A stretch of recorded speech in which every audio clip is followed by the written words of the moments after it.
नमस्ते, मैं डॉक्टर आशुतोष। मेरे यूट्यूब चैनल में आपका स्वागत है। आज हम बात करेंगे एक ऐसे इन्फेक्शन के बारे में जो इस सीज़न में डॉग में तेज़ी से फैलता है, जिसे हम पार्वोवायरस डिसीज़ के नाम से जानते हैं।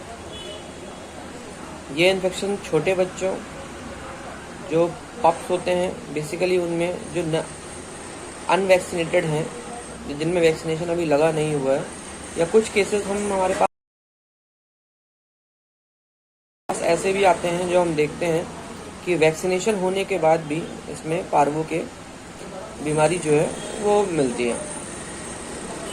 तो हम आज बात करेंगे कि कैसे ये पार्वो डिसीज़ पप्स के लिए बहुत ही लीथल है और कैसे हम इस बीमारी से बच सकते हैं। तो फर्स्ट ऑफ ऑल मैं आपसे बात करता हूँ कि जो पार्वो डिसीज़ है एक वायरल डिसीज़ है और ये किसी भी संक्रमित डॉग्स के यूरिन, फीसेस या किसी कांटेक्ट मीडियम से, यदि डॉग ने यूरिन किया है, डॉग ने वोमिट की है, डॉग ने पॉटी की है, उसके कांटेक्ट में कोई दूसरा बच्चा आता है तो वो उस बीमारी से इन्फेक्टेड हो जाता है।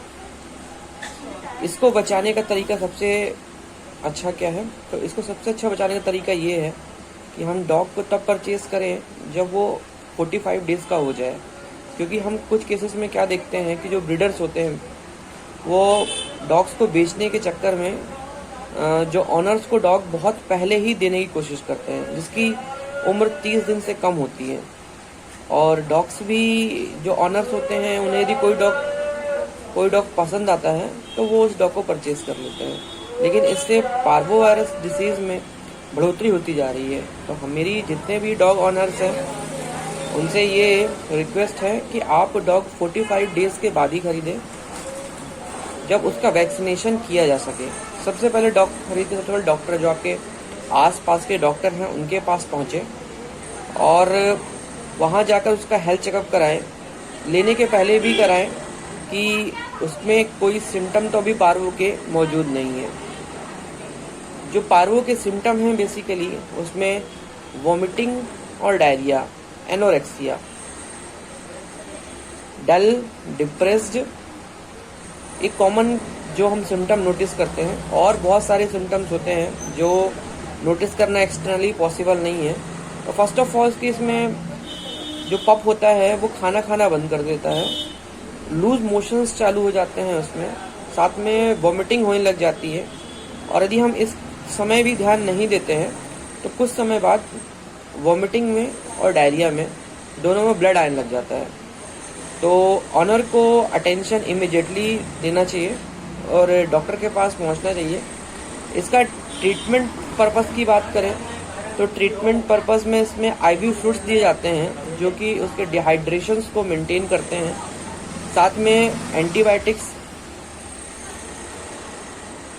वॉमिटिंग के लिए दवाइयाँ, और साथ में कई सारे मल्टीविटामिन, एंटी एसिड्स वगैरह दिए जाते हैं, जिससे कि हम उसके इंस्टेंट कंडीशन को कंट्रोल कर सकें।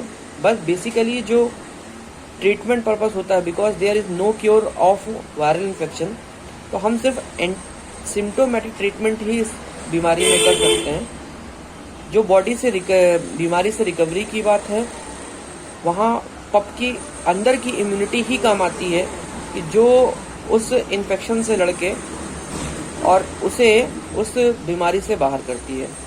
तो हमेशा जब भी आप ऐसे सिम्टम या साइन नोटिस करें जिसमें वोमिटिंग एंड डायरिया है तो तुरंत डॉक्टर के पास पहुँचें। और डॉक्टर 45 डेज़ का एक शेड्यूल फॉलो करते हैं वैक्सीनेशन का, जिसमें कई टाइप के वैक्सीनेशंस होते हैं।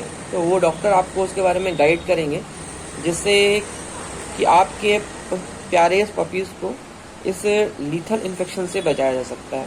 धन्यवाद।